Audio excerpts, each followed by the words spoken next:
오늘 저희들에게 주신 하나님의 말씀은 다니엘서 6장에 있는 말씀을 보겠습니다.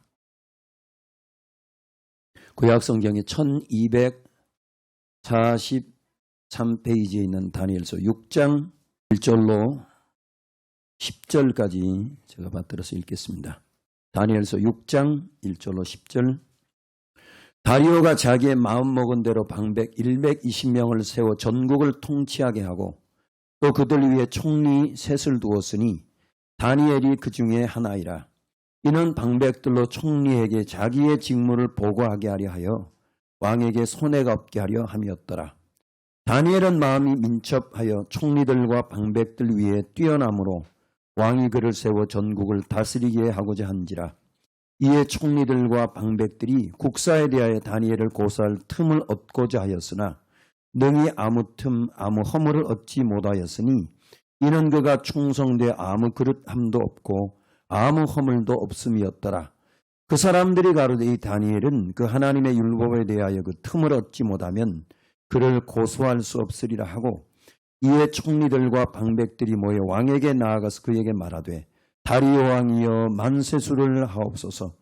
나라의 모든 총리와 수령과 방백과 모사와 관원이 의논하고 왕에게 한 율법을 세우며 한 금령을 정하실 것을 구하려 하였는데, 왕이여 그것은 곧 이제부터 30일 동안에 누구든지 왕 외에 어느 신에게나 사람에게 무엇을 구하면 사자굴에 던져넣기로 한 것이니이다.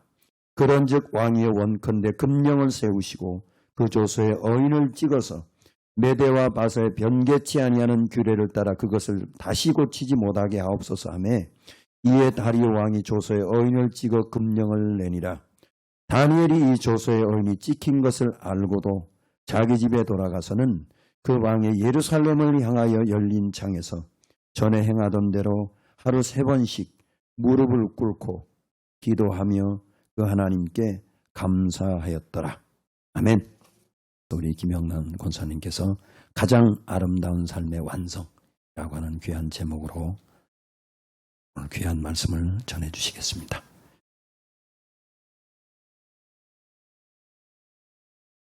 네, 오늘 이렇게 귀한 자리에 설 수 있도록 허락해 주신 하나님께 감사와 영광을 올려드립니다.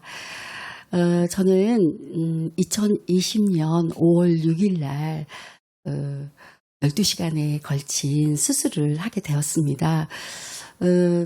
수술실에서 보통 유방암 한 2기, 3기 정도 되면 보통 3시간, 2시간에서 3시간, 4시간이면 수술이 다 거의 끝나는데, 아무리 기포도 보통 5시간, 6시간밖에 하지 않는데 저는 10시간이 지나도 나오지 않아서 저희 가족들은 사실은 이제 생을 포기하고 이렇게 준비하고 있었던 그런 상황이었습니다.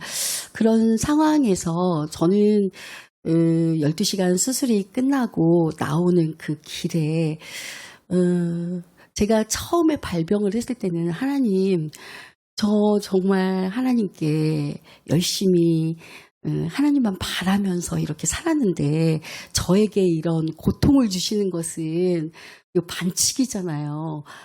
정말 너무 나한테 가혹하신 거 아니에요? 대충 주시지 왜 이렇게 험한 질곡을 저에게 허락하시나요? 이러면서 참 오열하고 그리고 또 분노도 하고 그렇게 했었지만 제 속에서는 그 어렸을 때부터 교회에 나갔었고 어렸을 때부터 신앙생활을 했었고 또 중고등학교 때에도 여전히 정말 교회 안에서 임원하고 청년 때도 교회에서 임원하고 청년 때에도 저희는 이제 직장에 다녔지만 휴가가 거의 없었죠. 그때만 해도 캠프라든가 이런 것들 때문에 교회 행사 때문에 휴가 한번 제대로 이렇게 가보지도 못하고 어떻게 하다가 어른이 되었고 어쩌다가 자녀를 낳았고 어쩌다가 이렇게 중년이 되어버린 거예요. 그래서 교회에서 지냈던 그런 신앙의 추억밖에 갖고 있지 않은 제게 하나님께서 저한테 이런 질병을 주셨다는 이것은 물론 내가 관리도 잘 못했겠지만 그때 당시로서는 이해하거나 수용하거나 인정하기는 굉장히 어려웠습니다. 왜냐하면 저는 늘 건강했었고 그리고 또 항상 정기검진을 이렇게 항상 했었어요. 1년에 한 번씩 꼭 가서 정기검진을 했었고 그리고 또 운동도 열심히 했었고 운동도 잘하고 그리고 먹기도 잘 먹으니까 건강한 아주 튼튼한 돼지로 이렇게 잘 살아가고 있었어요. 그렇기 때문에 건강에 대해서는 늘 자신이 있었고 그리고 또 한편으로는 자만하기도 하고 교만하기도 했었는데 그런 저한테 정말 이런 가혹하고 그리고 또 말도 안 되는 이런 난소암 사기 말이라는 이런 진단이 내렸을 때는 저희 교회에 이제 논산교회에 있는 이 많은 사람들 그리고 또 제가 전도해서 이제 자리매김을 하고 하나님의 자녀로 이렇게 다 계시는 그분들에게는 너무너무 절망적인 어떻게 하나님을 저렇게 열심히 믿더니 결국은 저렇게 되는 거야?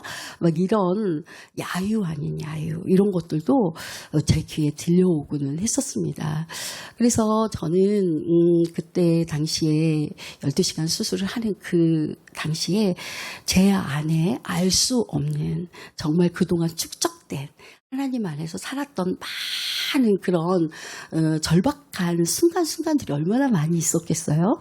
저희가 그때만 해도 심야기도가 아니라 철야기도였어요. 그래서 11시 보통 9시에 시작하면 다음날 새벽 6시까지 밤새도록 기도를 하고 그리고 또 무릎이 다 까질 정도의 이런 기도를 하나님 앞에 늘 드렸었던 그것들이 저는 다 헛된 것인 줄 알았는데 제 속에서 그것이 아마 축적된 이 하나의 그 의지 그리고 놀라운 그 생명력 그리고 역경의 근력으로 저에게 이렇게 자리를 잡았었나 봐요. 12시간 수술하고 나서 거기 있는 간호사들이 저한테 뭐라고 얘기했냐면 그 수많은 사람들이 수술실에서 나오는데 앉아서 나오는 사람은 처음 봤다는 거예요. 제가 누워서 이렇게 다 만신창이가 되어서 나온 게 아니라 제가 거기에 똑바로 앉아가지고 그리고 수술실에서 잘 모르지만 그 한 줄기의 빛을 따라서 제가 이렇게 나왔습니다. 이럴 때 이런 박수를 막 쳐주시더라고요. 네. 그 중환자실에 가서 제가 3박 4일 동안 중환자실에 있었는데 중환자실에서 제가 선택할 수 있는 것은 원망도 아니고 불평도 아니고 그때는 받아들일 수밖에 없었어요. 왜냐하면 나의 팩트는 지금 난소암 사기 말이었고 그리고 뭐 내가 싫다고 해서 뭐 그런다고 해서 하나님이 갑자기 저의 병을 없애주거나 이러지는 않았기 때문에 저의 현실은 피해갈 수가 없는 그런 상황이었기 때문에 제가 선택할 수 있는 것은 절대 감사밖에 없었어요. 달리 아무런 것도 선택할 수가 없었어요. 그때는 내가 원망하거나 불평하거나 이러는 것 자체가 사치라고 생각할 수밖에 없었고 절박했기 때문에 절대 감사만이 저에게 있었어요. 그래서 중환자실에서 나와가지고 제가 할 수 있는 것은 다른 사람들이 옆에서 정말 중환자실 여러분 안 가보셨죠? 한번 가보시길래요? 네. 네, 중환자실 아주 생생해요. 생생한 지옥을 그대로 연출하고 보는 그 과정이에요. 정말 많은 사람들이 나와서 바로 옆에서 통곡하면서 다 죽어가는 사람들도 몇 팀이 있었고요. 그리고 거기에서 이제 수술을 하고 나오면 하고 나온 이제 중환자들은 한 이틀 정도 이 가스가 나오기 전에 물을 먹으면 이 식도나 여기가 다 타버리기 때문에 물을 먹을 수가 없어요. 그래서 이틀 3일 동안 물을 주지 않아요. 그때 정말 그 물 한 모금, 물 한 방울 그 정말 되고 싶었던 그 나사로의 심정을 저는 진짜 이렇게 아주 생생하게 느낄 수밖에 없었던 그런 시간들이었습니다. 거기에서 다 사람들이 욕하고 다 막 아주 자기가 살아왔던 그 삶의 모든 것들을 다 표출하는 거예요.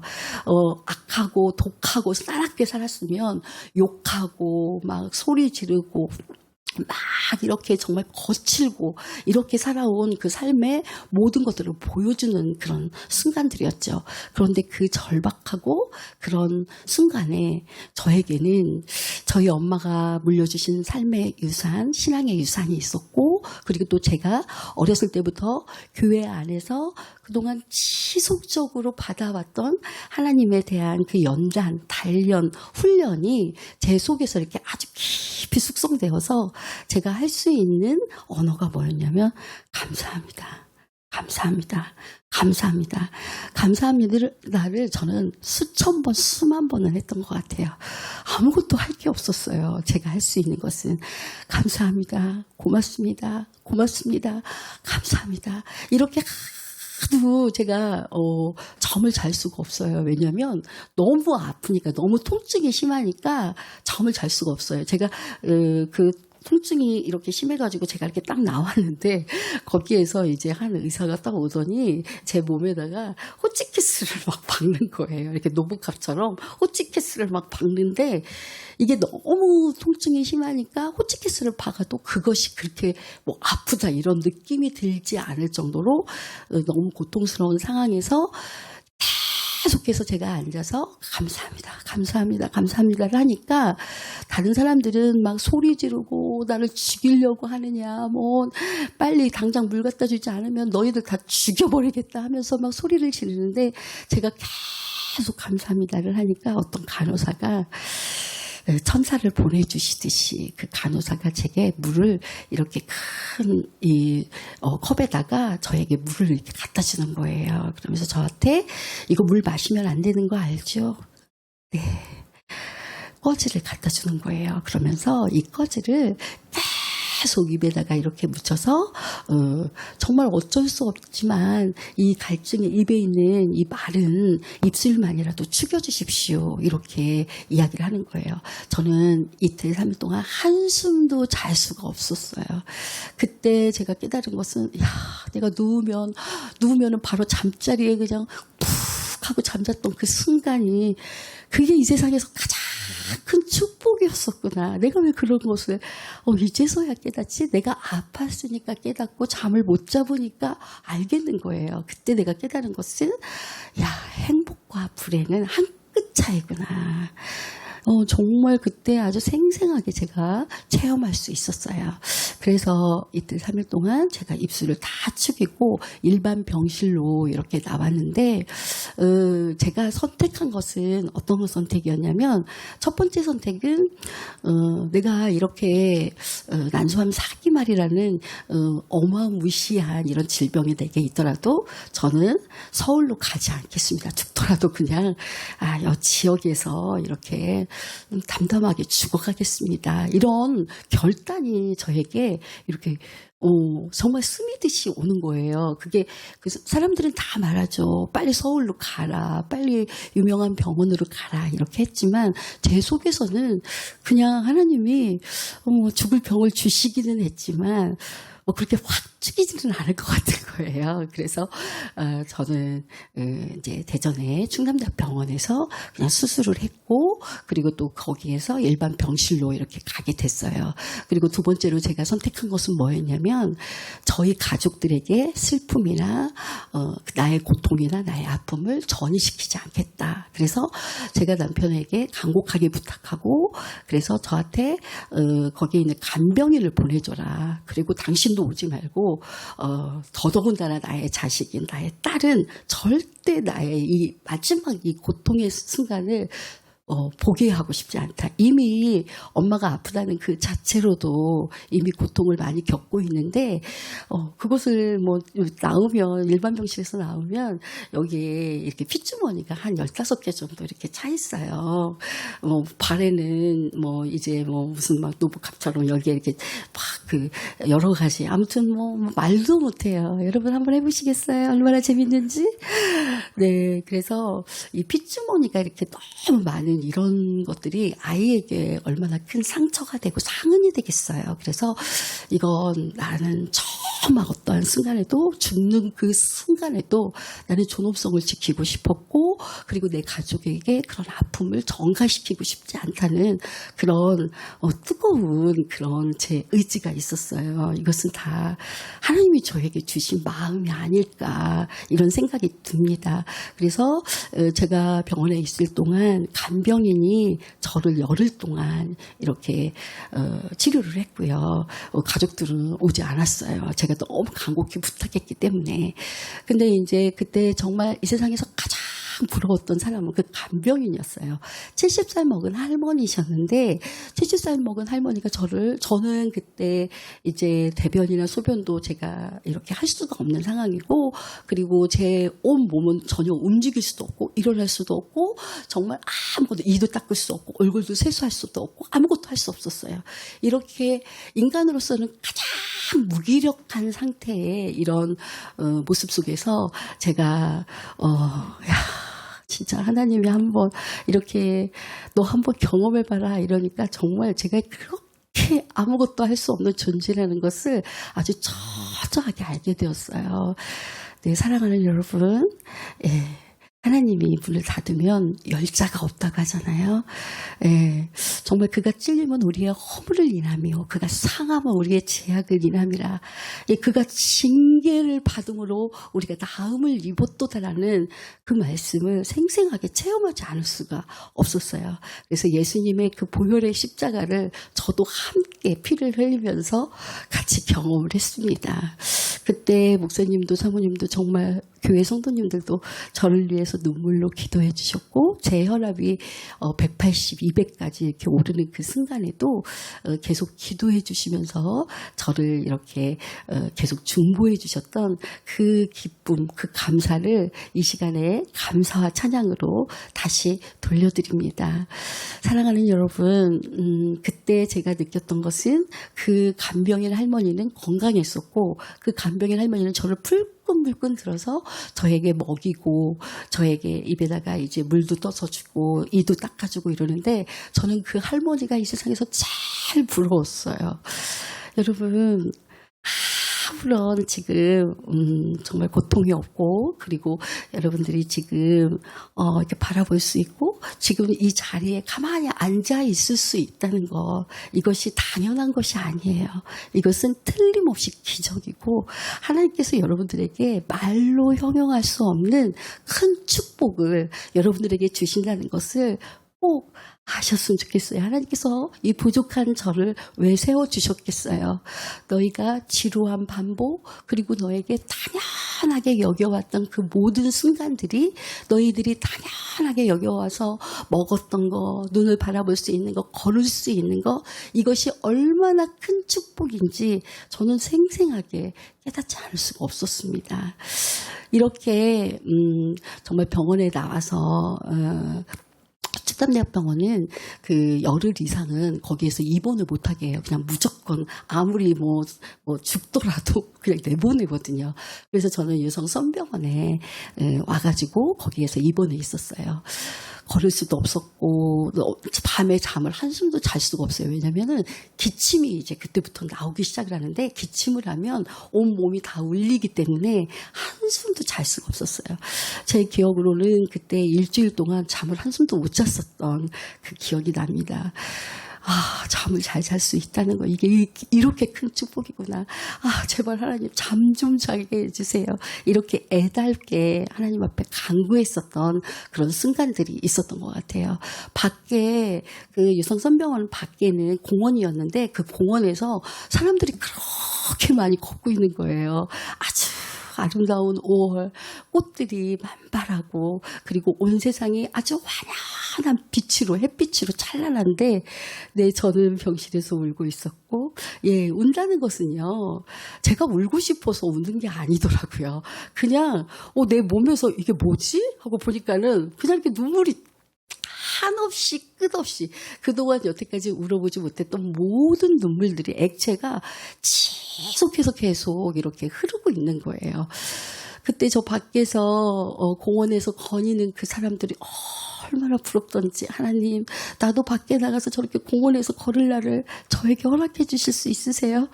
저 다른 거 바라지 않을게요. 그냥 저 밖에서 걸을 수만 있게 해주세요. 저 밖에서 정말 걸을 수만 있다면 그것으로 저 만족해요.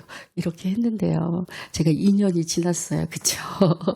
지금은 물론 절대 감사는 하지만 그때 그 감격, 그 감흥을 많이 잊기도 하지만 2021년도 작년이었어요. 작년 10월이었는데 저는 제가 선택할 수 있는 것은 긍정적인 태도라는 것을 선택할 수밖에 없었어요. 그래서 어떠한 상황이나 환경 속에서도 가장 희망적인 생각, 말, 행동을 선택하는 마음가짐밖에 없었어요. 저는 2년 동안 지금까지도 불평을 하거나 그리고 남을 저주하거나 아니면 뭐 이번에 제가 굉장히 어려운 일이 있었는데 그분에게도 저주는 퍼붓지 않았어요. 나의 언어를 바꾸어 주셨고 나의 이 삶에 대한 태도를 정말 이렇게 많이 전환시켜 주셨어요. 그래서 어떠한 상황에서도 희망적인 것만 생각하는 거예요. 소망을 정말 바라기만 하는 거예요. 그러다가 보니까 나는 정말 근심하는 자 같으나 기뻐하는 자였었고 정말 그렇게 무참하게 처참하게 있었던 이 상황에서 나는 정말 가난하고 무력한 자 같으나 하나님께서는 나를 부유한 자로 세워주시더라고요. 아무것도 염려하지 말고 오직 모든 일에 기도와 간구로 너희 구할 것을 감사함으로 하나님께 아뢰라. 그리하면 모든 지각에 뛰어난 하나님의 평강이 그리스도 예수 안에서 너희 마음과 생각을 지키신다는 것을 저는 확신할 수밖에 없었어요. 그래서 제가 할 수 있는 거는 감사합니다. 고맙습니다. 어려운 상황이나 형편 속에서도 불평하지 않고 즐거운 마음을 유지할 수밖에 없었어요. 그래서 저희 딸은 제가 그렇게 고통 속에 있었다는 거 아직도 잘 몰라요. 그냥 엄마가 그랬었나 할 정도로. 왜냐하면 저는 지금도 딸한테 가장 웃기는 엄마, 재미있는 엄마, 귀여운 엄마예요. 그래서 저희 딸은 막 화가 나고 속상했다가도 저를 바라보며 웃음이 난대요. 제가 왜 그렇게 했을까 생각해 보니까 예수 그리스도께서 그 아픈 십자가를 지시면서 우리들에게 빛과 생명과 그리고 또 우리에게 그 삶을 허락하여 주신 것처럼 저에게도 그 예수 그리스도의 피가 흐르더라고요. 저에게 자식이 있는데 그 자식에게 나는 정말 더 좋은 것을 주고 싶고 더 정말 행복한 것을 주고 싶더라고요. 제 마음속에 어떠한 것이 형성이 되었냐면 제 마음속에 와 진짜 놀랍게 하나님께서 역사해 주신 것은 그 마음이었어요. 하나님이 나한테 재앙을 주시려고 이러시는 거 아니잖아. 이런 마음이 들었어요. 나를 죽이실 것 같지는 않더라고요. 그래서 사람들이요 물어봐요. 건강하세요? 별일 없으세요? 이렇게 물어봐요. 그러면 제가 뭐라 하냐면 네 아직 안 죽었어요. 그렇게 쉽게 안 죽어요. 이렇게 이야기를 하는데 사람들이 와서 더 슬퍼하고 더 눈물을 흘리고 이렇게 하는 것 같더라고요. 근데 재앙이 아니라 하나님께서 정말 평안을 주시기를 원하신다는 것을 저는 제 가슴속에 확신했어요. 그리고 하나님께서 네가 이렇게 아프고 힘든 것은 너희 장래에 소망을 주려 한다는 것을 저는 붙들 수밖에 없었어요. 왜냐하면 그거밖에 달리 방법이 없잖아요. 그래서 저는 웃을 수밖에 없었고 미소를 이렇게 항상 가질 수밖에 없었고 행복할 수밖에 없었어요. 그런데 행복하지 않았던 시간이 있었어요.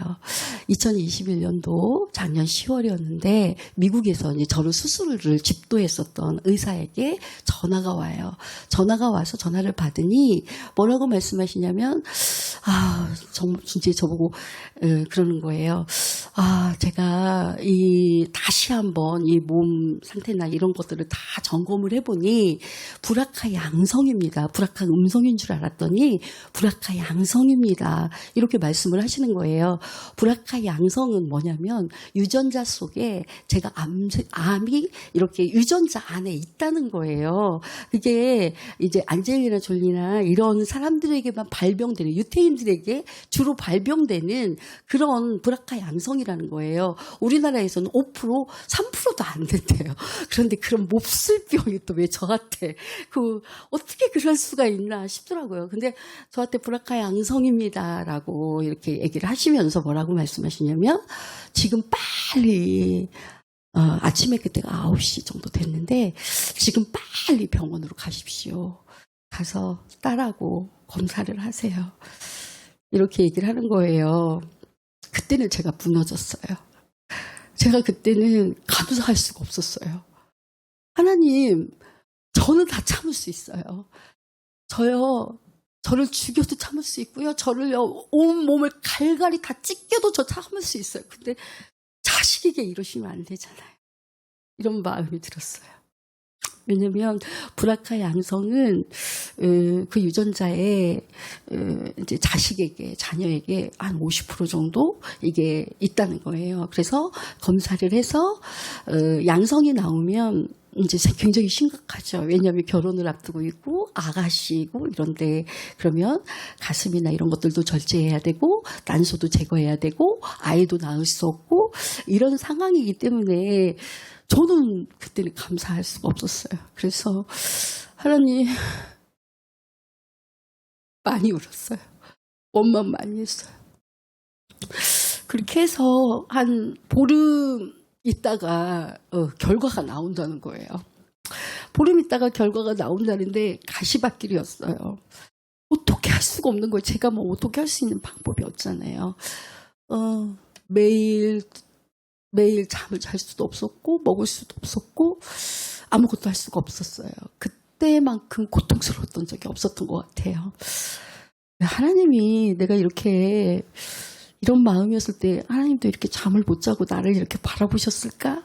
이런 마음이 나중에서야 들었지만 10일 정도 됐는데 그 썬병원에 있는 변승원 과장님이라고 그분은 정말 인격적인 의사였는데 그분이 이제 우리 아이 검사를 해줬는데 녹십자에다 전화를 해서 자기도 이러는 거예요. 저한테 전화가 왔어요. 왔는데 10일 정도 지나서 전화가 와갖고 뭐라고 하냐면 저는 교회도 안 다니고 기도 같은 것도 해본 적도 없고 저는 신앙도 없는 사람인데 이상하게 당신의 딸이 그렇다고 하니 내가 마음이 너무너무 힘들어서 견딜 수가 없어서 하나님이라고는 하지 않았지만 매일매일 기도를 했다는 거예요.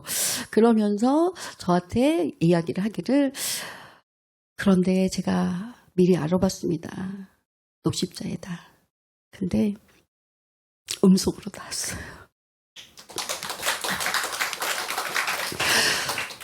그때 딸과 붙잡고 너무 많이 울어가지고 딸이 그동안 열흘 동안 겪었을 그 아픔을 생각하니까 너무 가슴이 아프더라고요. 그날 검사하고 와서 문 뒤쪽에 붙어가지고 너무 많이 딸이 울었었거든요. 그래서 음성이 나왔다고 하는데 저는 이 온 세상을 다 얻은 것처럼 그렇게 감사했습니다. 사랑하는 여러분 브라카 양성 아니시죠? 여러분 이런 고통은 없으시잖아요. 그렇죠? 감사하지 않을 게 뭐가 있나요? 이 세상에? 이 세상에 고맙지 않은 게 어떤 것이 있을까요? 저는 피투성이가 돼서 있었던 핏빛 5월이라고 저는 적었어요. 2020년 5월에는 너무너무 정말 아팠고 힘들었고 그리고 또 계속 출혈이 있었고 그랬었어요. 그래서 5월달 한 달은 2020년 5월은 제게 제 인생의 가장 아픈 달, 힘든 달, 어려운 달이었어요. 그런데 저에게는 정말 동무가 있으면 너희들이 어렵고 힘들 때 같이 일으켜 세워준다는 그 하나님의 말씀이 정말 놀랍게 임했어요. 저는 기도를 부탁했었고, 그리고 또 중보 기도를 계속해서 원했었고, 그리고 제가 병중에 있었지만 사람들에게 계속 만났어요. 머리가 빡빡이가 돼가지고, 예, 머리가 이렇게 막 다 벗겨져가지고 이 항암 주사 2차 맞으니까 머리가 이렇게 다 벗겨지는 거예요. 머리가 이렇게 쑥쑥 빠지는 거예요. 여러분 항암 주사 맞아가지고 머리 한번 쑥쑥 빠져보실래요? 어떤 기분이신지?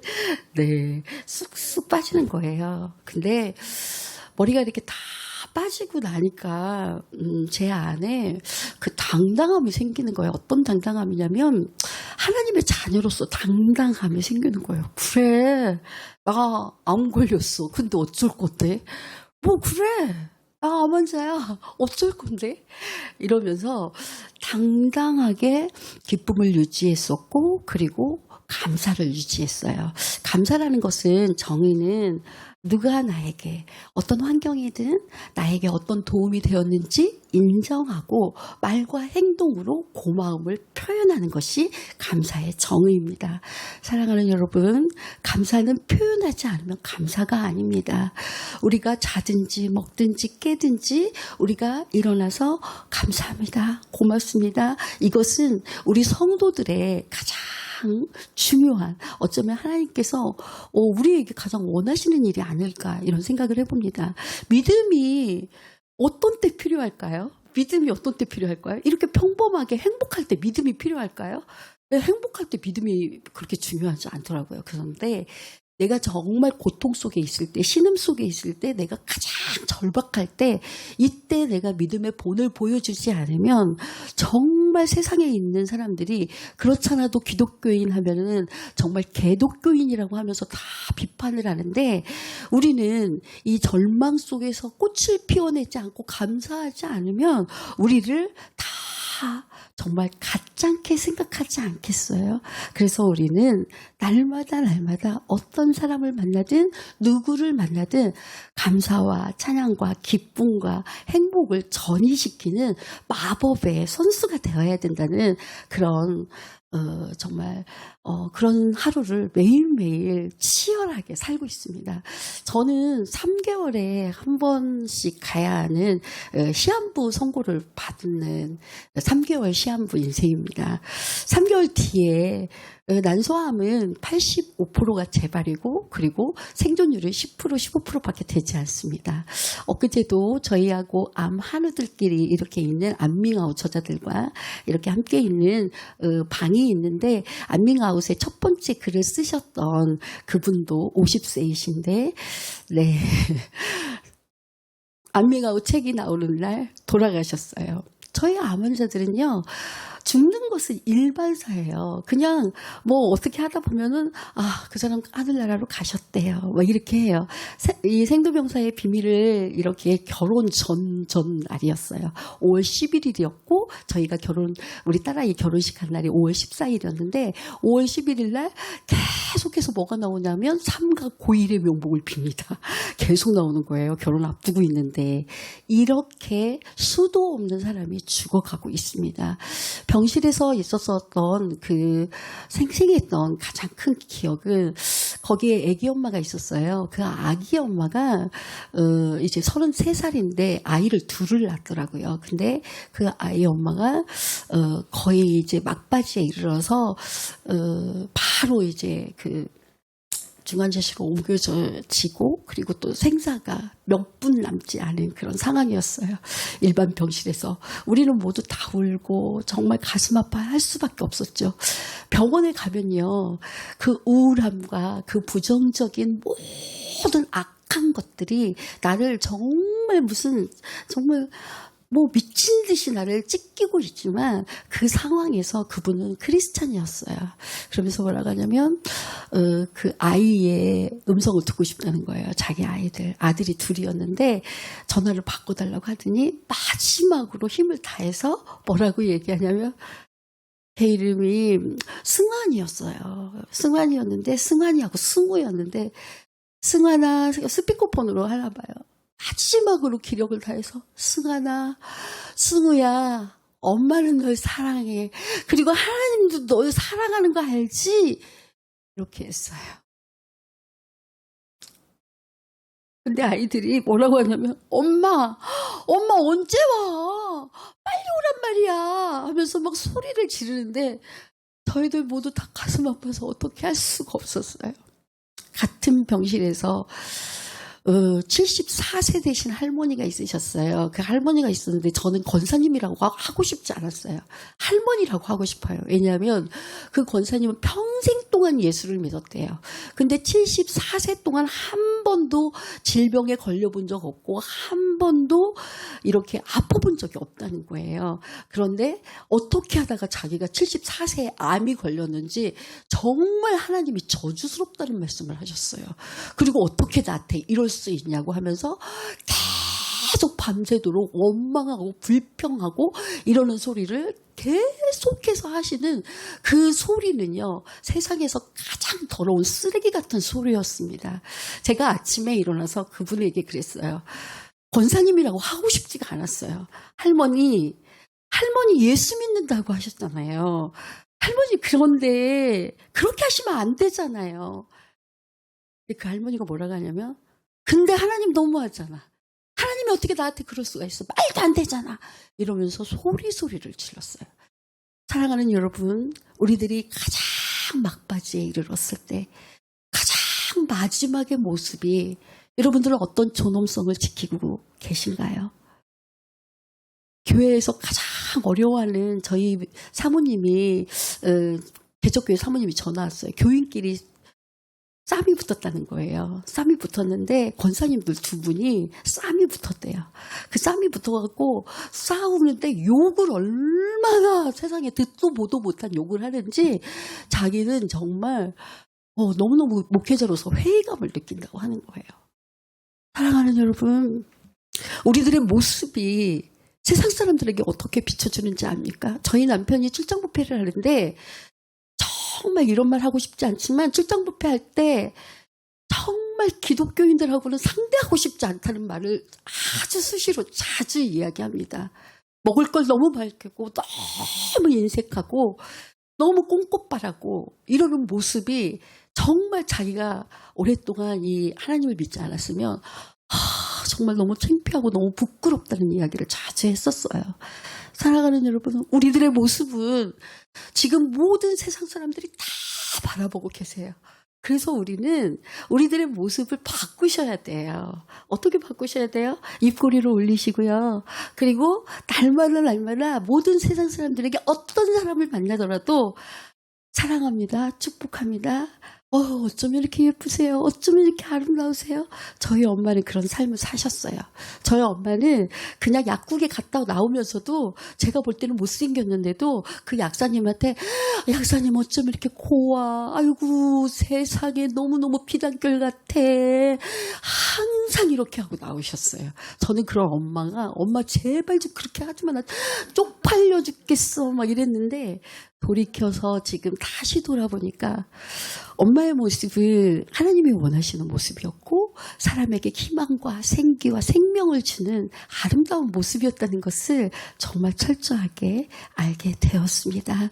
사랑하는 여러분, 우리들의 모습은 그대로 자식에게 전이가 되고 우리들의 살아가는 그 모든 삶의 형태는 그대로 복사가 됩니다. 저는 엄마의 모습이 그게 너무 싫었는데 엄마가 그냥 계속 막 먹고 있는데도 계속 먹어 막 이랬거든요. 저도 어느 날 먹어 하고 있더라고요. 이런 모습들이 우리가 어떠한 아름다움을 전할지를 저는 다시 한번 이렇게 생각하게 되는 그런 시간들이었습니다. 핏빛 5월, 2020년 핏빛 5월이었는데 2022년 5월 6일 날 5월 6일 날 제가 수술을 했잖아요. 그래서 제 몸을 무참히 이렇게 정말 여기서부터 여기까지 50cm 잘라서 그래서 저를 이렇게 내 아이에 있는 대장이나 이런 것들을 다 대장이나 비장이나 흉막이나 이런 것들이 다 전이가 됐기 때문에 제가 그래도 대장이 별로 많지가 않아요. 다 잘려서 비장도 별로 없어요. 흉막에도 별로 있는 게 없어요. 겉만 이렇게 멀쩡해요. 제가 살아있다는 것은 기적이죠. 다 이렇게 제거하고 이렇게 살아서 숨쉬고 있습니다. 그렇게 5월 6일 날 저를 그렇게 무참하게 그렇게 만들어 놓으시더니 올 5월 6일 날 정말 여기 들어오는데 한국인상이 이렇게 딱 붙여 있는데 감격스럽더라고요. 어느 날 시사투데이에서 전화가 온 거예요. 전화가 와서 다른 사람은 이 한국인상을 받을 때 보통 300만 원에서 500만 원을 받아야 이 상패를 만들고 그리고 또 저희 기사를 실어줍니다. 그런데 당신은 여러 가지 자기가 다 검사하고 그리고 또 이러한 모든 것들을 다 조사해보니 당신은 한국인 교육대상으로 적합한 사람이어서 당신에게 이 상을 주고자 합니다. 하면서 저에게 2022년 5월 6일 날 한국인상을 저에게 주었어요.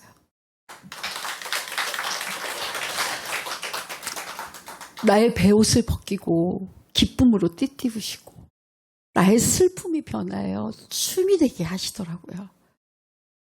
하나님이 버리신 것 같고 그랬지만 그동안 내가 전도하고 하나님 말씀 보고 하나님 예배하고 하나님을 찬양했던 그 순간순간들을 하나님은 다 잊어버리지 않고 기억하시고 저에게 2022년 올해 5월 11일 날 중앙방송에 이렇게 생로병사의 비밀에 이렇게 출연하게 되었고요.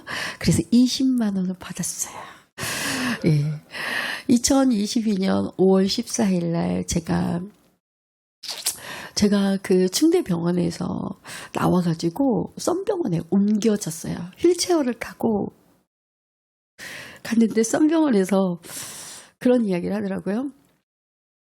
내가 그 휠체어에서 내릴 때 정말 이렇게 나약한 영란이가 있을 수가 있을까? 할 정도로 그렇게 나약하고 힘없고 무능하고 이러한 사람이었는데 5월 14일 날 저희 딸이 결혼을 했어요. 너무너무 성대하고 거대하게 많은 사람들이 죽었다 살아나니까 저를 보려고 구경하려고 너무 많은 사람이 오신 거예요. 그래서 정말 결혼식을 하는데 너무 감격스럽더라고요. 4위는 제가 8년 전에 소개를 시켜줬어요. 저희 딸한테. 좀 굉장히 훌륭한 엄마죠. 네. 책을 500권 이상 읽었다는 그 말에 제가 그 딸 남자친구를 처음에 그 남자아이를 제가 꼬셔가지고 우리 딸을 소개시켜줬는데 책을 읽으라고 소개시켜줬는데 책은 안 읽고 그냥 이렇게 계속 연애질만 해가지고 5월 14일 날 성대하게 그렇게 결혼식을 하는데 감개가 무량하더라고요. 하나님께서는 저를 그곳에 세워주지 않으실 줄 알았어요. 왜냐하면 제가 꿈은 뭐였냐면 하나님 저 딸 결혼식 하는 그날 한복만 입게 해주세요. 이렇게 기도를 했는데 한복 입고 제가 지금 오늘 2월 달에 한 달이 지났는데 이렇게 아직 안 죽었어요. 하나님께서 이렇게 슬퍼하던 저에게 이 슬픔의 빛을 거두시고 밝은 광명과 같이 힘을 주시고 능력을 주시고 생기를 주셨다는 것이 저는 너무나도 감격스럽습니다. 이렇게 하나님께서는 우리를 버리시지 않는다는 것을 확신합니다. 날마다 우리가 정말 해야 하는 일은 근심하면 안 돼요. 걱정, 근심, 짜증, 그리고 원망, 불평 이러한 것은 지옥을 건축하는 아주 탁월한 재료입니다. 우리에게 감사와 기쁨과 배려와 경청과 그리고 날마다 주 안에서 항상 기뻐하라. 내가 다시 말하노니 기뻐하라라고 말씀하셨던 그 말씀의 능력이 오늘 이 시간에 여러분들에게 간절하게 임하기를 소망합니다. 왜냐하면 여기에 이렇게 앉아서 저를 바라보시고 오늘 걸어서 교회에 이렇게 오셨잖아요. 그리고 오늘 점심 때 우리 교회 점심이 얼마나 맛있어요. 저는 어떤 때는요. 교회 점심 먹고 싶어 갖고 올 때가 많았었어요. 그래서 점심 먹고 정착한 사람이에요. 네. 하나님께서 이렇게 여러분들을 이토록 사랑하시고 이토록 찬란하게 하셨는데 무엇을 근심하고 무엇을 걱정을 할 게 있습니까? 우리 기뻐하고 또 기뻐하고 감사하고 또 감사하면서 남은 인생 하나님 앞에 영광 돌리며 우리 함께 살아갔으면 좋겠습니다. 감사합니다. 삶의 벼랑 끝에 갔다 오신 분이 말씀하시니까 더 저는 생생하고 투병하시는 모든 일련의 과정을 쭉 지켜봤기 때문에 더 마음이 좀 그렇습니다. 여러분들도 각자 느끼시고 또 마음을 또 새롭게 다지시고 그럴 텐데 짜증, 원망, 불평, 지옥을 세우는 가장 최고의 재료이지만 천국을 세우는 가장 최고의 재료는 감사, 기쁨, 은혜 이런 거 아니겠어요? 아무쪼록 오늘 건강하게 또 하나님의 말씀을 듣는 현장에 있는 것이 너무나 감사하죠. 제가 일부 예배 때는 타이틀 지금 하세요. 로마서 15장을 설교를 했는데 기회 되면 또 설교를 하겠습니다. 지금.